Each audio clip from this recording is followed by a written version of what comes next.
Hello दोस्तों, आप सभी का स्वागत है आपके अपने चैनल नवीन सर अकेडमी पर। आज की इस वीडियो में हम करेंगे क्लास 12th का पेपर जो इकोनॉमिक्स का होगा, जो मार्च 2026 के लिए महत्वपूर्ण रहने वाला है। सभी क्वेश्चंस इंपॉर्टेंट हैं, पेपर को पूरा देखना। यहाँ से आपके लिए इस पेपर में डिटो सेम क्वेश्चन देखने को मिलेंगे।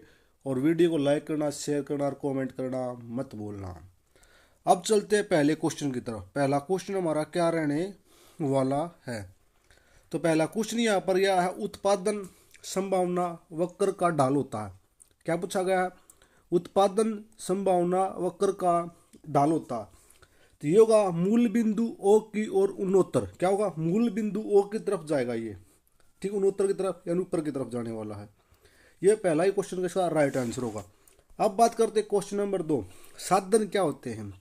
साधन ये साधन नहीं जो बस कार बोलते हैं, ये साधन वे जो हम यूज करते हैं, खनिज लवण जैसे पेट्रोलियम हो गया, तेल हो गए, जो हो गए हैं, वे क्या सीमित हैं। कुछ समय तक इन्हें उपयोग कर सकते हैं, बाद में कभी न कभी तो ये समाप्त होंगे। तो ये क्या सीमित रहने वाले हैं। तो ऑप्शन हमारा क्या होगा? Right answer. तो इनका सोच समझ कर सही ढंग से उपयोग करना चाहिए ताकि आने वाली पीढ़ी भी इसका क्या है, फायदा उठा सके। नेक्स्ट क्वेश्चन होगा, जब मांग वक्र ओ अक्ष के समानांतर हो तो मांग की कीमत लोच होती है। तो देखो ये वर्ड होता है ना, इकोनॉमिक्स वाले बच्चे समझ सकते हैं मांग की कीमत लोच क्या होती है। ठीक है, ठीक है। क्वेश्चन नंबर 3 का राइट आंसर होगा हमारे पास वो डी। क्या होगा? अनंत होती है। क्या होगी? समानांतर चलेगी तो जो वो क्या होगी? अनंत होगी। बस आपको इतना याद रखा, समानांतर होगी तो क्या होगी? अनंत। नेक्स्ट क्वेश्चन, पूर्ण प्रतियोगिता में फर्म जब संतुलन की स्थिति में होती है तब क्या होता? बात की गई है फर्म जब संतुलन की स्थिति में हो। संतुलन की स्थिति में हो तो क्या होगा? Um C is equal to um R. तो संतुलन करना में क्या होगा? Um C is equal to um R. यहाँ पर भी अम, यहाँ पर भी अम, और सी और आर। ठीक है, सभी बच्चे इनकी फुल फॉर्म लिखेंगे अम सी की और अम आर की। क्या क्या आपने 12th क्लास में क्या पढ़ा है, यही आपके लिए आज क्वेश्चन होगा। मुद्रा का प्राथमिक कार्य क्या है? इंपॉर्टेंट क्वेश्चन है, स्टार लगा लेना। तो क्या रहने वाला? मुद्रा का प्राथमिक कार्य है तो विनियम का माध्यम। क्या है? विनियम का माध्यम, यानी हम सामान के बदले मुद्रा देते हैं। ठीक है, तो पहले था सामान के बदले सामान, यानी वस्तु के बदले वस्तु का आदान प्रदान होता था पहले। अब है जो मुद्रा के साथ आता है, हम कोई भी वस्तु खरीद सकते हैं। तो यही माध्यम है आज के दिन। ब्रिटेन वुड्स व्यवस्था आरंभ हुई। तो ब्रिटेन में एक व्यवस्था आरंभ हुई थी वुड्स, कब आरंभ हुई थी? तो ये क्वेश्चन भी इंपॉर्टेंट है, याद रखना। कब हुई थी? ये हुई थी 1944 में यूएसए से। क्या 1944 ऑप्शन हमारा ए में है, और कहाँ से? यूएसए बोला जा। यहाँ पर अगले क्वेश्चन मिलेंगे आपको सही और गलत के, कौन सा कथन सही है और कौन सा गलत है, ट्रू और फॉल्स। नेक्स्ट, एक सीधी रेखा के मध्य बिंदु पर मांग की कीमत लोच इकाई से अधिक होती है। बताओ, लोच इकाई से अधिक होती है। ये कथन क्या रहने वाला? ये कथन रहने वाला असत्य है। क्या होती है? असत्य। क्यों रहने वाला? हमेशा मध्य बिंदु से लोच की इकाई एक होती है, कीमत से अधिक नहीं। कितनी होती है? एक होती है। क्या होती है? एक होती है। बस आपको इतना पता होना चाहिए। अब करते हैं नेक्स्ट क्वेश्चन। अम सी वक्र एसी वक्र को कम न्यूनतम बिंदु पर काटता है। ये ग्राफ आपने पढ़ा होगा, देखा होगा, तो आप कर सकते हो। तो ये बात क्या रहेगा? सत्य रहेगी, क्योंकि यह न्यूनतम बिंदु पर ही काटता है। तो क्या रहेगा? सत्य। नेक्स्ट क्वेश्चन, पूर्ण प्रतियोगिता बाजार के समरूप वस्तु होती है। क्या पूछा गया? पूर्ण प्रतियोगिता बाजार के समरूप वस्तु होती है। तो ये भी क्या रहेगा? सत्य है। क्या समरूपी होती है? तो वेरी गुड, ये क्या रहने वाला? सत्य। समदिष्ट अर्थशास्त्र की उत्पत्ति ग्रीक भाषा के मैक्रोज शब्द से हुई है। क्या हुआ? या बताओ, इस शब्द से हुई है। बात सत्य है या असत्य है? तो ये रहने वाला क्या रहने वाला? असत्य है। कैसे क्या करेगा? असत्य है। क्यों रहने वाला है? ये मैक्रोज शब्द से नहीं हुई, ये शब्द था जो आपको बोलेगा मैक्रोज। क्या आएगा? आम ए के आर ओ एस, इस शब्द से उत्पत्ति हुई है। किसे? आम ए के आर ओ एस, इस शब्द से उत्पत्ति हुई है। तो नेक्स्ट क्वेश्चन मिलेगा आपको क्वेश्चन नंबर 12। यहाँ पर जो पहले पार्ट 11 का, केंद्रीय बैंकों का बंद कौन सा है? ये रहेगा आपका RBI, reserve bank of India. आपको सभी को पता होगा। नेक्स्ट क्वेश्चन रहेगा, समेशन ऑफ अम आर बराबर है। क्या है? समेशन ऑफ अम आर बराबर किसके? TR क्या आएगा, TR का मतलब है कुल राजस्व के बराबर। राष्ट्रीय आय का अध्ययन खालिस्तान अर्थशास्त्र में होता है, तो मैक्रो में होगा। हम ACRO किसी का बोलेंगे, समविष्ट अर्थशास्त्र, क्या रहेगा, समशिष्ट अर्थशास्त्र रहेगा। नेक्स्ट क्वेश्चन, सीमांत बचत प्रवृत्ति प्लस सीमांत उपभोक्ता प्रवृत्ति, क्या पूछेगा, सीमांत बचत प्रवृत्ति प्लस सीमांत उपभोक्ता प्रवृत्ति। तो इसमें क्या होने वाला है, ये दोनों का जोड़ करोगे ना तो ये आएगा हमेशा 1। जो पीछे भी आपको क्वेश्चन होता लोच दर वाला क्या कम होती है, एक से होता। भारत का आम बजट खालिस्तान द्वारा पेश किया जाता है, किसके द्वारा पेश किया जाता है, ये किया जाता है वित्त मंत्री द्वारा। किसके द्वारा, वित्त मंत्री। और वर्तमान में भारत के वित्त मंत्री कौन है, निर्मला सीतारमण। आयकर खालिस्तान प्रकार का कर है, तो किस प्रकार का कर है, ये रहेगा डायरेक्ट यानी प्रत्यक्ष कर। क्या रहेगा, प्रत्यक्ष कर। एक नंबर के हमने सभी क्वेश्चन कर लिए हैं। यहाँ तक इस बच्चे को वीडियो अच्छी लगी, वीडियो को लाइक जरूर करना, कमेंट करना। PDF आपको मिलेगी HBP क्लासेस टेलीग्राम पर।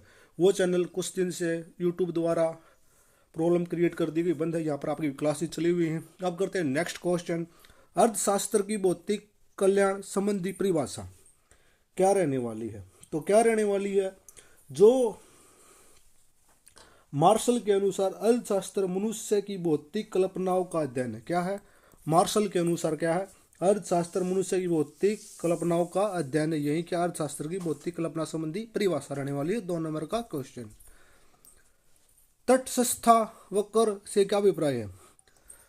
तो इसके लिए क्या अभिप्राय रहने वाला है, जो वक्र यानी उदासीन भी बोल सकते हैं इसको, उदासीनता। जो वक्र जो समान संतुष्टि सतह दर्शाता हो, जो वक्र समान संतुष्टि वक्र दर्शाता हो यानी समान। ग्रिफिन वस्तुएं क्या होती हैं, गिफन वस्तुएं क्या होती हैं, ऐसी निम्न वस्तुएं जिनकी कीमत बढ़ने पर मांग भी बढ़े। क्या होगी, कीमत बढ़ेगी तो क्या होगी, मांग भी बढ़ेगी। वस्तुओं की समरूपता से आप क्या समझते हैं, सभी वस्तुएं समान गुण व आकार की हों। क्या सभी वस्तुएं समान गुण होंगे, समान आकार की होंगी तो वस्तु समरूपता होगी। गुण और क्या होगा, आकार समान होना चाहिए। स्टॉक से क्या अभिप्राय है, तो क्वेश्चन नंबर 6 रहेगा, किसी समय बिंदु पर मापी गई मात्रा यानी एक समय पर उसकी मात्रा मापी जाती है, वो स्टॉक कहलाता है। उसकी कितनी मात्रा है, कितना लॉस, कितना प्रॉफिट। खुली अर्थव्यवस्था से क्या अभिप्राय है, तो ये रहेगा आयात निर्यात होता है, जहां आयात निर्यात होता हो। कहाँ, जहां आयात और निर्यात दोनों होते हों। से का बाजार नियम क्या है, तो से का बाजार नियम क्या, ये सभी बच्चे को कमेंट में जरूर बताना। एक छोटा सा क्वेश्चन आप सभी के लिए पूछा गया है। तो नेक्स्ट क्वेश्चन होगा क्वेश्चन नंबर 9, कीमत लोचन की गणना। ये बताए, तो कोई चीज़ 10 की थी, मांग यहाँ पर 100 दिखा रहा है, 15 थी, वो क्या 50 हो रहा है। तो जब इसका आप काट दोगे ना तो इसका आंसर आएगा आपको 50%। कितना आएगा, 50%। इलास्टिसिटी यहाँ पर लिखी गई, मांग की इकाई क्या होगी, 1। क्वेश्चन नंबर 10, आंतरिक और बाह्य बचत में अंतर बताइए। क्या होगा, मांग स्थिर हो और आपूर्ति बढ़े। क्या होगी, मांग स्थिर हो, आपूर्ति बढ़े और कीमत घटेगी। तो ये रहेगा आंतरिक और बाह्य बचत में। क्वेश्चन नंबर 2, मांग में स्थिर रहने की पूर्ति होने वाली कमी या वृद्धि को संतुलित कीमतों पर प्रभाव पर जाती है। 4 नंबर का क्वेश्चन है, आप इसको कर सकते हो। पूर्ति की वृद्धि से आप क्या कारण है, ये क्वेश्चन अपनी बुक में टिक कर निशान लगा लेना और उनको अच्छे से पढ़ लेना। बाजार की कीमत पर सकल घरेलू उत्पादन के कारक पर सकल घरेलू उत्पाद को समझाइए। बाजार कीमत पर सकल घरेलू उत्पाद व कारक लागत पर सकल घरेलू उत्पाद को समझाना है। न्यून व अधिक मांग में अंतर बताइए। तो इंपॉर्टेंट क्वेश्चन रहने वाला है। AD ग्रेटर लेस देन होगा AS से। राजकोषीय घाटा क्या है, इसके 2 महत्व बताने हैं। विकास पर प्रभाव पड़ेगा और महंगाई से इसका संबंध होने वाले हैं, ये 2 हैं, इनको अगर डिफाइन कर सकते हो आप। व्यापार शेष और भुगतान में क्या अंतर है, व्यापार शेष व भुगतान में क्या अंतर है, तो ये रहने वाला बैलेंस ऑफ ट्रेड यानी आयात निर्यात में अंतर भी होगा और सभी अंतर्राष्ट्रीय लेन देन भी होंगे व्यापार विशेष में उसके खातर। और नेक्स्ट क्वेश्चन मिलेंगे आपको 6 नंबर के अथवा में मिलेंगे, कोई भी एक क्वेश्चन कर सकते हो। यह इंपॉर्टेंट क्वेश्चन है, स्टार लेना, प्री बोर्ड हर साल एग्जाम में बार बार पूछा जाता है। मांग का नियम, रेखा चित्र और तालिका द्वारा व्याख्या कीजिए। मांग का नियम, रेखा चित्र और तालिका द्वारा व्याख्या कीजिए। केंद्रीय बैंक क्या है? व्यापारिक बैंक और केंद्रीय बैंकों में अंतर समझाइए। इंपॉर्टेंट क्वेश्चन 6 नंबर में रहने वाला है। पूर्ण प्रतियोगिता बाजार से आपका क्या अभिप्राय है? इनकी विशेषताएं लिखिए। पूर्ण प्रतियोगिता बाजार से क्या अभिप्राय, इनकी विशेषता लिखिए। या एकाधिकार बाजार क्या है, इनकी विशेषताएं लिखिए। नेक्स्ट क्वेश्चन मिलेगा, राष्ट्रीय आय में शामिल न की जाने वाली मुद्दों का वर्णन कीजिए। मुद्दों का वर्णन करना है यहाँ पर। और राष्ट्रीय आय मापने की आय विधि का वर्णन करना। ये आपको 6 नंबर के 6 क्वेश्चन मिलेंगे अथवा में मिलेंगे, आपको 3 ही क्वेश्चन करने होंगे। यहाँ पर आपका पेपर कंप्लीट। कमेंट जरूर करना किस बच्चे ने वीडियो पूरी देखी है।